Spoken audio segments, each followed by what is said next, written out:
The modern person, with a millennia-old baggage of philosophical and scientific literature, is accustomed to thinking that absolutely all aspects of life are subject to some laws and rules. And if something doesn't add up, you can go to a search engine and become an expert in any question in 5 minutes. Sometimes this really works, but when it comes to history, it creates a false sense of omnipotence. Here, they'll quickly tell you the reasons for the fall of Rome and neatly lay out the issue of the disappearance of the Maya. The trouble is that all this will, at best, be a stretch, because human history is a series of coincidences and mistakes, the traces of which often stretch over millennia. We talked about coincidences in the previous video. Today, we'll discuss mistakes that have changed human history beyond recognition. You'll encounter fallen empires and crusades. Quickly, hit the like button. Our first stop is the dust-covered ruins of Otrar in the Otrar district of Kazakhstan. Now, only archaeologists dwell there, since Otrar has been abandoned since the 10th century. But in 12119, Otrar was one of the centers of the mighty state of Khwarezm. And mighty is rather an understatement, because it was the golden age of Islam. The capital of Khwarezm was Samarkand, one of the largest cities on the planet, which even Alexander the Great admired. A vassal of Khwarezm was Baghdad, a metropolis with a population of 1.5 million. The entire Middle East not only hadn't forgotten, but also multiplied the achievements of Roman and Greek scholars. While Europe suffered from feudalism, schools and universities flourished here, and Europe received knowledge about paper, medicine, and astronomy. We have a separate video about the Golden Age of Islam. And here, as you've already guessed, we'll talk about how its end began with one outrageous mistake. It happened in 1219 in that very town of Otrar. A year earlier, Genghis Khan sent a proposal for cooperation to the ruler of Khwarezm, Ala ad-Din. By that time, Temujin had completed the unification of Mongolia and declared that he was now the Khan of the lands of the rising sun. And Ala ad-Din, accordingly, was the Khan of the lands of the setting sun. We should cooperate for the sake of all good against all evil. Here, it's usually said that Genghis Khan didn't really want to cooperate and always planned war. But this argument is, to put it mildly, debatable, because in the process of unifying Mongolia, Genghis Khan shed relatively little blood, preferring to negotiate.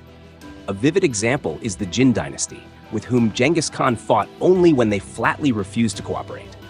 And Ala ad-Din went exactly down that path. More precisely, it was first the governor of the city of Otrar, Khair Khan, who acted. In 1219, he executed ambassadors, merchants, and 100 Mongol officers who came with quite peaceful negotiations about cooperation.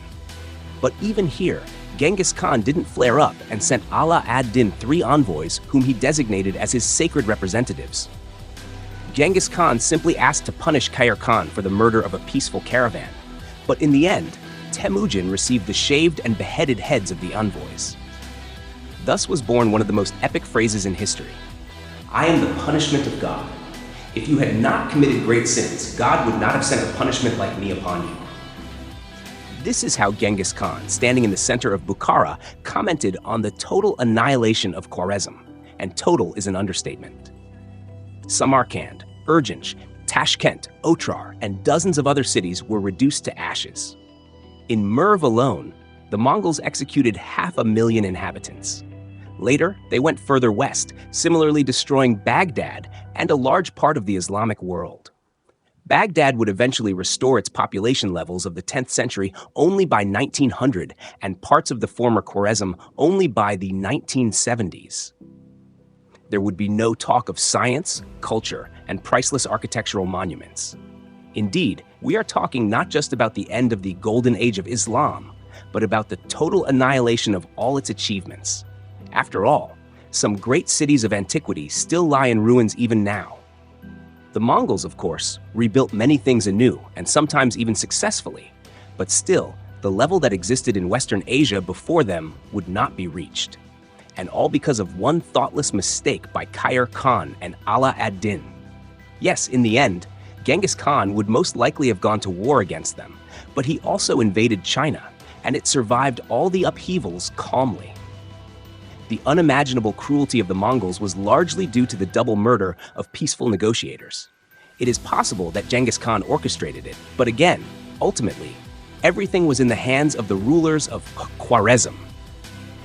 And the modern world, had the achievements of the Golden Age been preserved at least halfway, could look completely different.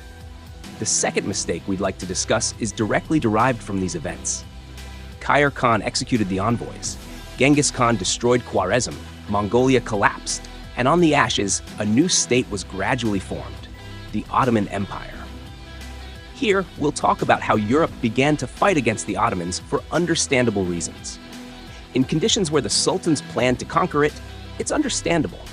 And the fact that many campaigns against the Ottomans Europeans following old habits, called crusades too. They, as we know, failed. But there was also a nuance that could have turned history around. It happened during the legendary Battle of Varna, which became the culmination of the 13th and last crusade. It's 1444, and despite the might of the Ottoman Empire, things aren't all that bad for the Christians. The Crusader army, assembled from states predominantly of Eastern Europe, swept through Ottoman possessions in the Balkans like a knife through butter. The Battle of Niš was disastrously lost by the Turks. Belgrade was taken almost without a fight, and the Battle of Kunovica ended in an outright humiliating defeat for the Ottoman Empire. The Peace Treaty of Szeged in 1444 restored an independent Serbia and eliminated Ottoman rule over almost the entire Balkan Peninsula. What's more, the Crusaders even forced Sultan Murad II to abdicate the throne. And then two mistakes occurred at once. The first was the decision of the King of Poland and Hungary, Władysław III, to break his oath on the Bible and resume hostilities. He had his reasons. The Ottoman Empire was bogged down in battles in the east, and Venice and Constantinople promised all sorts of support. An important role was also played by astrologers predicting unprecedented success for Władysław. In general, the Crusaders decided to break their own peace treaty and continued to fight. Then came the Battle of Varna on November 10, 1444. It turned out that the Ottomans had ended the war in the east. Władysław III's allies, to put it mildly, betrayed him, and Murad II, enraged by the betrayal, assembled an excessively large army. Usually, textbooks say that the Ottomans won by sheer numbers, but in reality, it was much more complicated, and the outcome of the Battle of Varna, according to many historians, boiled down to one banal mistake. The Crusaders had pushed back the Ottoman cavalry some 30 kilometers from the battlefield, putting them to flight. Separate detachments had already begun to plunder the main Ottoman camp, and Murad, as documented, was contemplating retreat. Then Władysław III decided to show off. He heard either rumors, disinformation, or someone's intrigues that the Turkish Sultan was defenseless.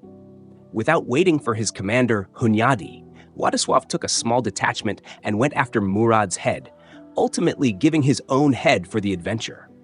The Janissaries dealt with the tiny detachment, executed Władysław, and used it fully for demoralization. The loss at Varna is an obvious fact. Meanwhile, had the Crusaders won, history could have taken a completely different path. The absence of the Ottoman Empire in the Balkans is a guarantee of relative stability in the region, which later, due to national and state confusion, would become the cause of 2 world wars. As they say, the scope for thought is enormous. In theory, even Constantinople could have been preserved had Władysław III shown a bit more patience. Along with this, the Great Silk Road might have been preserved. And it's possible Columbus wouldn't have sailed to find a sea route to India. In general, the world paid a high price for the king's decision to seek the glory of the Sultan's killer. We have other mistakes we'd like to discuss in future episodes, but for now, that's all. History is a long chain of actions, reactions, and often mistakes. What happened in Otrar and Varna shows how single decisions, often made hastily or arrogantly, can ripple across centuries and alter the trajectory of civilizations. From the destruction of Khwarezm and the Golden Age of Islam to the emergence of the Ottoman Empire and its conflicts with Europe, these errors remind us that human history is fragile and interconnected. While we can't rewrite the past, we can learn from it. Understanding these mistakes doesn't just help us grasp how we arrived here. It equips us with the wisdom to think more critically about the choices we make today. After all, who knows what future generations might say about us? We have other mistakes we'd like to discuss in future episodes. But for now, that's all. Until next time, friends.